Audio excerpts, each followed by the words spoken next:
అమ్మ నాకు గోధుమ పిండితో స్నాక్స్ చేస్తావా? సరే చేస్తా, ఇవ్వు. ఇచ్చాను చూడు. మా జై ఏదో వీడియోలో చూసాడంట గోధుమ పిండితో స్వీటు, అది కూడా చాలా బాగుందంట. అమ్మ అలా చేయవా అన్నాడు. దానికోసం ముందుగా ప్యాన్ పెట్టుకుని 1 కప్పు గోధుమ రవ్వను అయితే వేసుకుని ఫ్రై చేసుకోవాలి.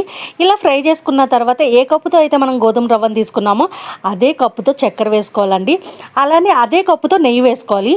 మా బాబుకి నెయ్యి అంటే అంత ఇష్టం ఉండదు, అందుకని 1 స్పూన్ మాత్రమే వేయమన్నాడు. వాడు చెప్పినట్టే వాడికి నచ్చినట్టే కొంచెం నెయ్యి వేసిన. అమ్మ నువ్వు ఎప్పుడైనా ఈ స్వీట్ తిన్నావా అని అడిగాడు. తిన్నాను. నేను ఒకసారి అమీర్పేటలో మా ఫ్రెండ్తో పాటు వెళ్ళాను టెంపుల్కి. తను ఎప్పుడు వెళ్తూ ఉంటుంది, నన్ను ఒకసారి అయితే తీసుకెళ్ళింది. వెళ్ళినప్పుడు నెత్తి మీద చున్నీ వేసుకోమంది, లోనికి వెళ్ళిన తర్వాత ప్రేయర్ చేసుకోమంది. మనకి వచ్చినట్టు దండం పెట్టుకున్నాను. తర్వాత బయటకు వచ్చిన తర్వాత మన చేతిలో అయితే ప్రసాదం అయితే పెట్టారు. అరే ఆ ప్రసాదం మర్చిపోలేనబ్బా, అరే చాలా టేస్ట్ ఉంది. కొంచెం ప్రసాదం కప్పు నిండా పెడితే ఇంకా తినాలనిపించింది, అంత టేస్ట్ ఉంది ఆ ప్రసాదం. అది ఇప్పుడు నాకు మా బాబు గుర్తు చేశాడండి.